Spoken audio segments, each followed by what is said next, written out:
தீபா சொல்லியிருக்கிறீங்க, எல்லா ஆண்களும் அப்படி இல்லை அப்படின்னு சொல்லிட்டு. இது ஒரு விழிப்புணர்வு பகுதி மட்டும் இல்லை, ஒரு உண்மையாகவே நடந்த ஒரு சம்பவம் இது.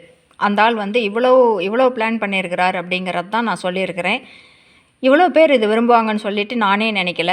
ஆனாலும் இது ஒரு நல்ல விழிப்புணர்வாக இருக்கட்டும். எந்த ஆணும் எந்த ரூபத்தில் வேணாலும் வரலாம் அப்படிங்கிறத தான் நான் சொல்லியிருக்கிறேன். நீங்கள் சொல்லியிருக்கிறீங்க, உங்கள் லைஃப்பில் அப்பா போனதுக்கப்புறம் ஒருத்தர் எந்த தப்பான பார்வையும் இல்லாமல் இது வரைக்கும் ஹெல்ப் பண்ணியிருக்கிறாரு அப்படின்னு சொல்லியிருக்கிறீங்க. ரொம்ப ரொம்ப சந்தோஷம். எல்லா பெண்களுக்கும் அப்பா இருக்கிறாரு, அண்ணா இருக்கிறாரு, வீட்டுக்காரர் இருக்கிறாரு, மகன் இருக்கிறாங்க.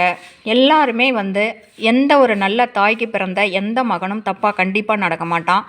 அந்த தாய் கண்டிப்பாக சொல்லி கொடுத்து தான் வளர்த்துவாங்க, பெண்கள்கிட்ட எப்படி நடந்துக்கணும்னு. ஒரு நல்ல அம்மாவுக்கு பிறக்கிற எந்த மகனும் தப்பான மகனாக நிச்சயமாக இருக்க மாட்டான்.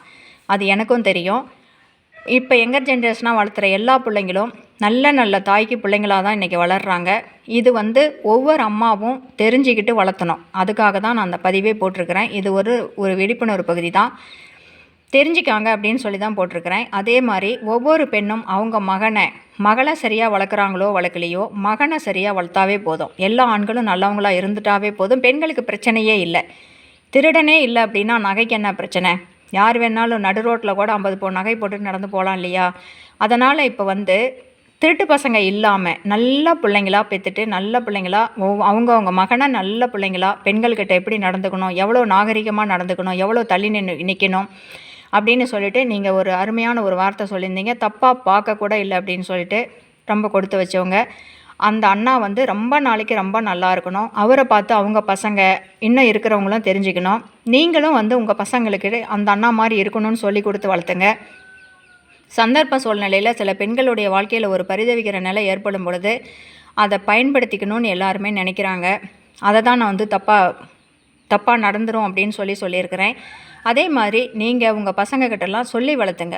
அவரை உதாரணமாக காட்டுங்க. இப்படி ஒருத்தர் வேணும் உலகத்துக்கு, நிச்சயமாக வேணும், கண்டிப்பாக வேணும். அவரை காட்டி தான் வளர்த்த முடியும். சின்ன பிள்ளைங்கிட்ட போய் உதாரணம்னு சொல்லிவிட்டு ஸ்ரீராமர்லாம் காட்ட முடியாது, அதெல்லாம் விரும்ப மாட்டாங்க. ஆனால் அந்த அண்ணா பாரு அப்படி தான் இருந்தார் அப்படின்னு சொல்லும் பொழுது ஒரு ஆசை வரும், அவர் மாதிரி இருக்கணும்னு சொல்லிட்டு. நாளைக்கு உங்கள் பையனோட வாழ்க்கையில் அந்த மாதிரி அவன் பெருசாக வளர்ந்து 40 வயசில் நிற்கும் போது யாராவது ஒரு பொண்ணுக்கு பரிதவிக்கிற சூழ்நிலை வந்துச்சுன்னா அவன் தப்பாக நடந்துக்கவே மாட்டான். இந்த அண்ணா என்ன செஞ்சாரோ அதையே அவன் செய்வான். அவன் நல்ல மனிதனாக, நல்ல ஒரு ஆத்மாவாக, நல்ல மகாத்மாவாக வரத்துக்கு சான்ஸ் இருக்குது. நல்ல மனிதர்கள் இருக்கும் பொழுது அவங்கள அடையாளம் காட்டணும். நீங்கள் சொல்லியிருக்கிறது எனக்கு ரொம்ப ரொம்ப சந்தோஷம். அதில் ஒரு வார்த்தை தப்பாக பார்த்தது கூட இல்லை அப்படின்னு சொல்லிட்டு எனக்கு அதை விட சந்தோஷம் வேறு எதுவுமே கிடையாது. நீங்கள் அந்த அண்ணா மாதிரி இருக்கணும்னு சொல்லிட்டு நீங்களும் உங்கள் சிஸ்டரும் உங்கள் பசங்களை சொல்லி வளர்த்துங்க. பெண்களுக்கு சொல்லி வளர்த்துறத விட இன்றைக்கி ஆண்களுக்கு சொல்லி வளர்த்துறது தான் இன்றைக்கி ரொம்ப ரொம்ப ரொம்ப முக்கியம். நீங்கள் டீச்சராக இருந்தால் அல்லது உங்கள் அக்கா டீச்சராக இருந்தால் இதை சொல்லி ஸ்டூடெண்ட்ஸுக்கு சொல்லி வளர்த்த சொல்லுங்கள்.